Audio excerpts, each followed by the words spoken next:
Bom dia, pessoal. Bom dia, segundo ano. Começando mais uma aula de história, professor Arlen. O nosso tema de hoje é movimento operário, as greves e as lutas por direitos na Primeira República, ok? Vai falar sobre o início, né, da conscientização do operariado brasileiro, que é a primeira greve de 1917, onde não se tinha direito nenhum de trabalho, né, direito trabalhista nenhum. E aí, a partir dali, o movimento operário, né, começa a criar consciência e pedir melhoria no trabalho, férias, enfim, todos os direitos trabalhistas que se tem hoje, ok? Então a greve de 1917 ela é o marco, né, principal da luta do operariado no Brasil e da sua conscientização. É ali que surge também os primeiros sindicatos no Brasil, ok? Bom, nosso conteúdo, eu acabei de falar, movimento operário, né, na Primeira República, greve de 1917 e a luta pela conquista de direitos trabalhistas.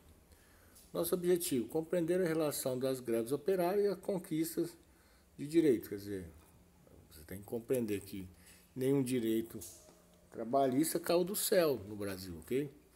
Foi conquistado através de muita luta, dedicação, briga, morte, sangue, para conseguir um direito, né? Desses direitos trabalhistas que a gente tem, férias, 13º e tudo mais, aposentadoria. Analisar as relações entre greve e o fortalecimento do movimento operário, ou seja, a partir dessa estratégia de paralisação, né, de greve, parar o trabalho, é que o movimento operário se fortaleceu. Então é uma tática, uma estratégia utilizada pelo operário, pelo trabalhador, para reivindicar seus direitos, ok? Bom, então falamos do conteúdo, né, e do nosso objetivo. Começando a aula, então, falar do contexto, ok? Como é que estava o Brasil lá no início, no final do século XIX, início do século XX. Primeira coisa que a gente tem que guardar, o Brasil estava industrializando, principalmente a São Paulo e Rio de Janeiro, estava começando a surgir bastante indústrias, ok? Já tinha esse movimento no Império, mas ali com a República esse movimento de industrialização ganha muita força, principalmente em São Paulo e Rio de Janeiro. Então, e as pessoas estão deixando o campo e ir para a cidade. Então você tem dois movimentos aí, a industrialização e a urbanização, ok? As pessoas deixando a roça, né, para ir buscar serviço na cidade, ok? Também é um momento que inúmeras sociedades operárias começam a aparecer. Se está industrializando, você vai criar uma nova classe social, né, que é o trabalhador, o operário da fábrica. Então essa galera começa a aparecer também no Brasil, coisa que era inexistente, né? Até o Império, a maioria do brasileiro trabalhava na roça, né? Trabalhava na área rural. E até então era até escravidão, né? Foi no período da Constituição da Primeira República que a urbanização e industrialização tornaram-se fenômenos sociais decisivos. No início da República, grandes fábricas, fabriquetas, oficinas, pequenas e médias empresas, estabelecimentos comerciais, botiquins, companhias de transporte e serviços se instalaram principalmente em São Paulo e Rio de Janeiro. Ou seja, você vai ter uma nova fase, né, econômica no Brasil com a industrialização. Até então era café, a gente sabe que foi o ciclo da cana, né, do ouro.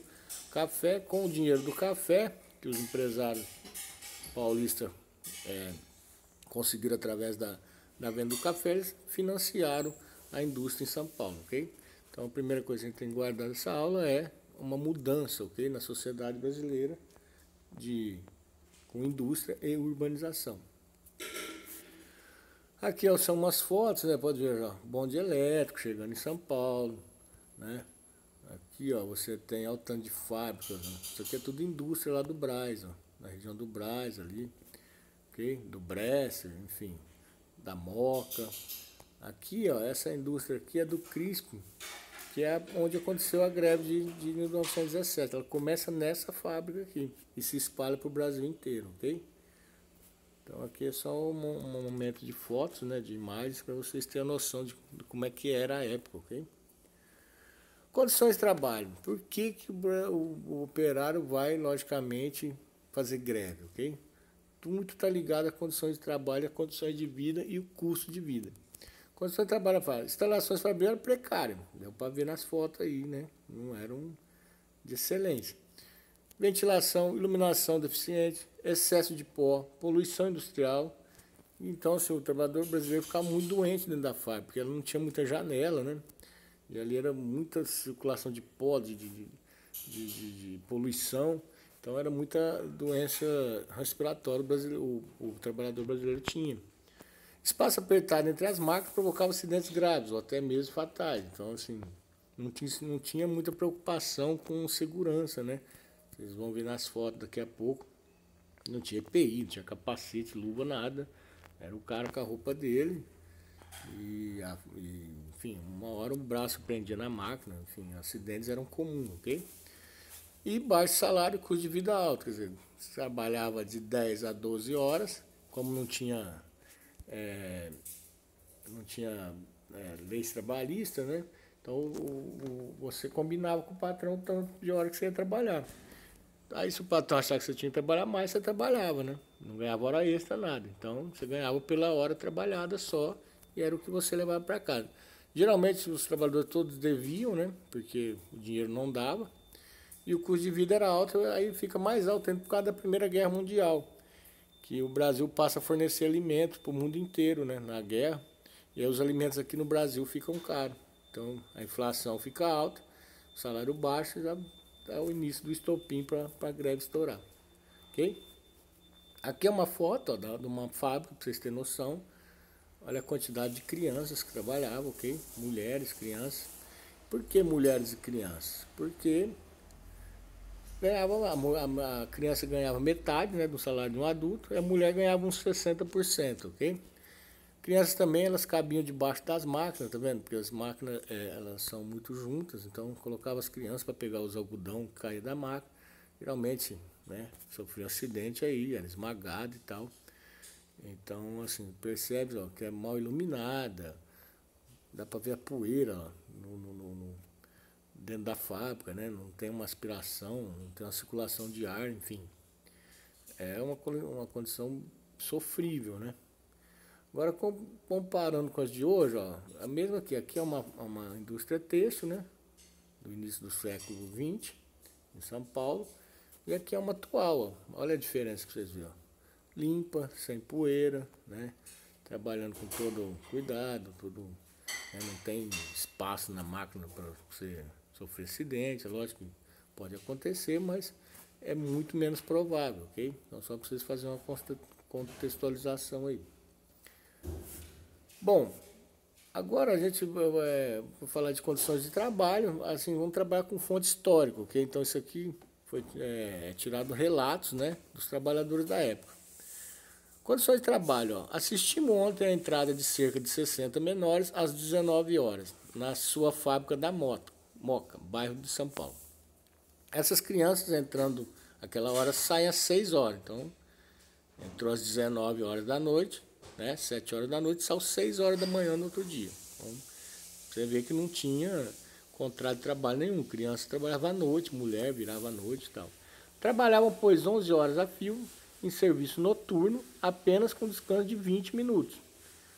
E isso era meia-noite. O pior é que elas se queixavam de que são espancados pelo mestre de fiação. Uma com as orelhas feridas por continuados e violentos puxões. Trata-se de crianças de 12, 13, 14 anos. Quer dizer, isso é um relato da época, de 1917, né? Onde está falando da condição de trabalho. Quer dizer, as fábricas, a maioria dos trabalhadores eram crianças, tá? Chegava a ser 50% do trabalhador. E essas crianças eram completamente exploradas, né? Inclusive tinha castigo físico dentro da empresa, ou seja, ela apanhava, ok? Aqui é uma foto da época, né? A quantidade de criança aí trabalhando, né, na fundição. Aqui também outra foto, pode ver que tem criança. Então é difícil uma fábrica não ter criança, coisa que hoje logicamente é proibido, ok? Mas naquele tempo, por isso que eu falo que a luta pelos direitos é importante, nada cai do céu. Custo de vida, uma fonte 2, né? uma outra fonte histórica. Ó. Pouco a pouco diremos o que se passa nas galésias industriais, quer dizer, dentro da indústria.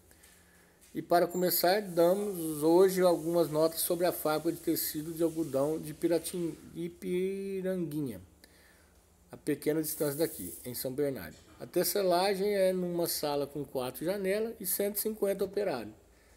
E se a vida fosse barata, mas as casas que a fábrica aluga, com dois quartos e cozinha, são a R$ 20 por mês. E desconta do salário a despesa feita durante o mês. Às vezes o salário fica todo lá.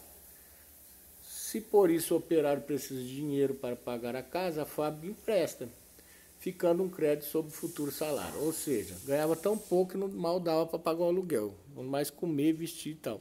Então, geralmente, os operários estavam endividados, né? Porque ele ia pedindo empréstimo para o patrão e ficava na mão do patrão quase que trabalhando de graça, ok? E na fonte 3, ó, as reivindicações. É logicamente que chega um momento que o operário não aguenta mais, né? Todo o sofrimento, e aí ele vai iniciar a greve que a gente vai falar na segunda aula, ok? Essa primeira aula a gente está vendo mais o contexto.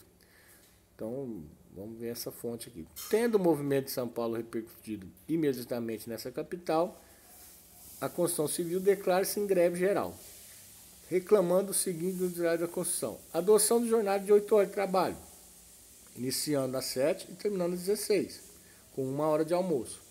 Sábado e domingo feriado, terminará às 15 horas. E domingo às 14. Fixação do salário mínimo em R$ 8.000 para todos os oficiais. Integral durante o tratamento.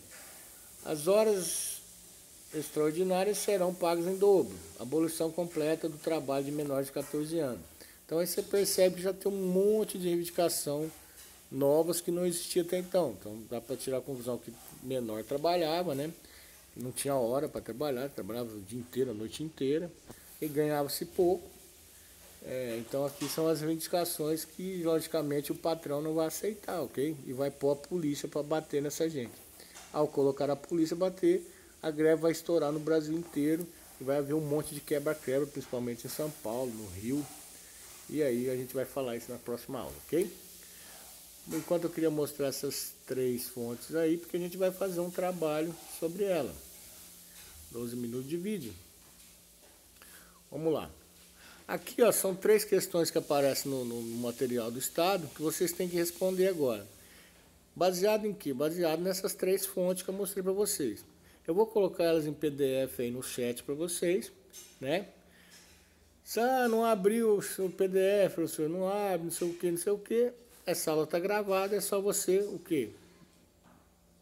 Voltar nas fontes, tá vendo? Como eu estou fazendo aqui, e dar um pause no videozinho aí que está na sua mão. E aí você lê a fonte e responde. Você responde as questões do próprio chat ou no caderno, tira uma foto e bota no chat aí, ok? Ou responde diretamente. Não precisa copiar as questões, é só colocar a resposta para colocar o ponto aqui e a sua participação na aula, ok? Opa, isso aqui fica para depois. Então eu vou dar aí para vocês 25 minutos, ok? Para fazer essas 3 questões. 25 mais 12, isso aí. E aí eu volto para fazer a correção e a gente encerra essa primeira aula. Então agora aí, aguardem 25 minutos, eu estou voltando aí, ok?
Isso aí, pessoal, concentre no exercício aí, ok?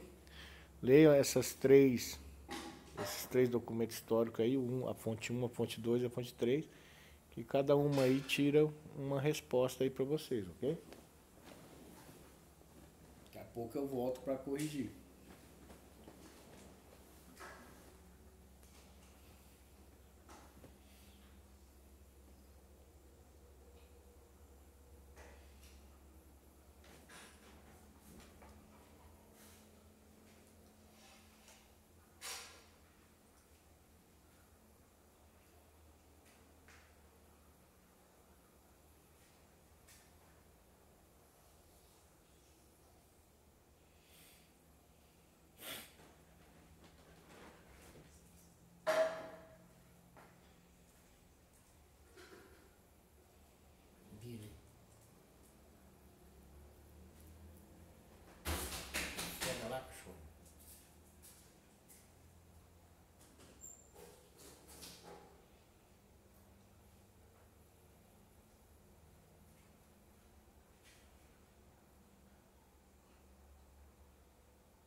ver aqui, pessoal, quanto tempo já foi de aula. 22 minutos. Ok. Mais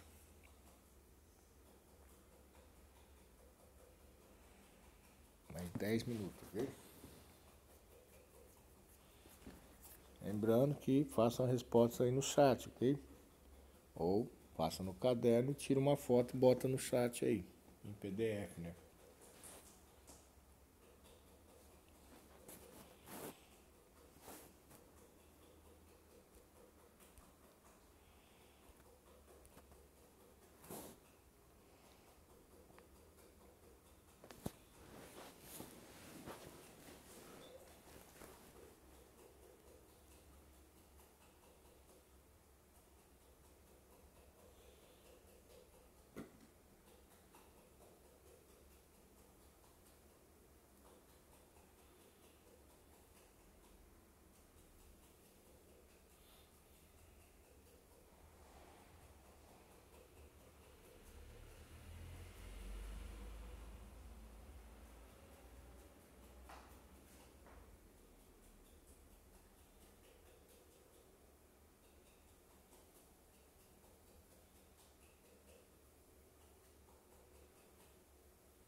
Aí, pessoal, 29 minutos de aula já, né? Mas considerando o vídeo ainda deve estar nos 35 minutos, ok? Então vamos lá, uma correção. Bom, a gente deu 3 fontes, né, de histórico para vocês, sobre condições de trabalho, custo de vida e reivindicações do operário do Rio de Janeiro em 1917, ok? E aí vem 3 perguntas. Quais eram as denúncias em relação às condições de trabalho e de vida da classe trabalhadora na Primeira República? Uma correção. As fontes descrevem as precárias condições de trabalho que expunham os operários a risco e acidentes graves e a insalubridade das instalações fabris, assim como o trabalho noturno infantil e maus tratos, ok?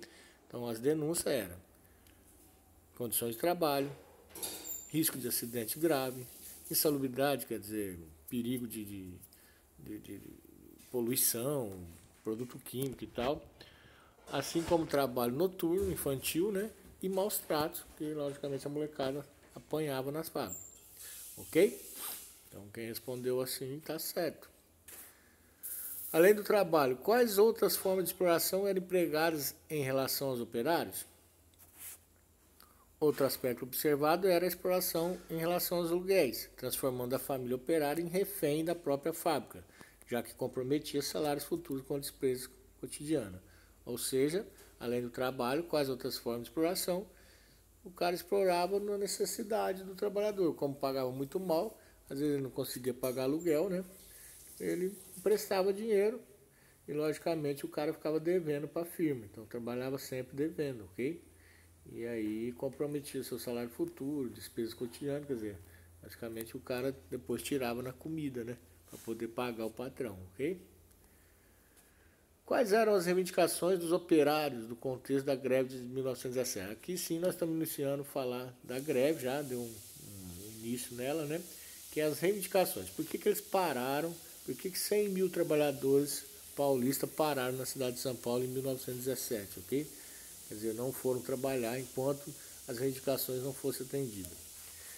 Então aqui, ó, dentre as reivindicações indicadas na fonte 3, destacam-se jornada de 8 horas de trabalho, salário mínimo, pagamento em dobro de hora extra, proibição do trabalho para menores de 14 anos e analfabetos, recebimento de salário em caso de acidente de trabalho. Ok? Então, reivindicações, aí você tem uma jornada de trabalho de 8 horas, salário mínimo, né? Você tem que ganhar um mínimo para você sobreviver, pagamento de hora extra, proibição do trabalho para menor. No entanto, com o fim da greve 17, então observando, né? Só algumas concessões foram atendidas. Parte do aumento salarial exigido e a garantia do emprego, não demitir os grevistas. A questão do trabalho dos menores, do trabalho noturno das mulheres e menores de 18 anos foi parcialmente cumprida, com a promessa de que o governo estadual e municipal fiscalizasse as condições de trabalho desses operários.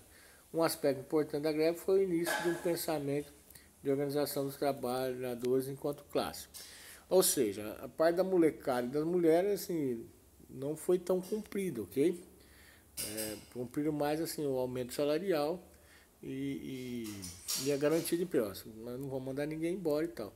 Então o resto, assim, a greve conquistou pelo menos aumento de salário e tal, mas porque foi a primeira vez. É lógico que não conquistou todos os direitos que a gente tem hoje na Constituição, ok? Direito trabalhista. Apesar que estamos perdendo agora um pouco pela reforma do trabalho aí com essa terceirização, ok? Mas, logicamente, ela é um marco, né? 1917 é uma greve que marca o início de tudo das reivindicações dos operários do Brasil, ok? Bom, fizemos a correção então, vocês viram o vídeo lá. Já a gente então inicia agora a segunda aula, ok? Essa atividade que eu passei aí e essa explicação toda representa apenas a primeira aula. Então tem a nossa segunda agora, que já a gente começa ela, ok? Um abraço a todos aí, deixa o trabalho feito aí no chat. Daqui a pouco eu já volto no início aí para iniciar a segunda aula, ok? Um abraço.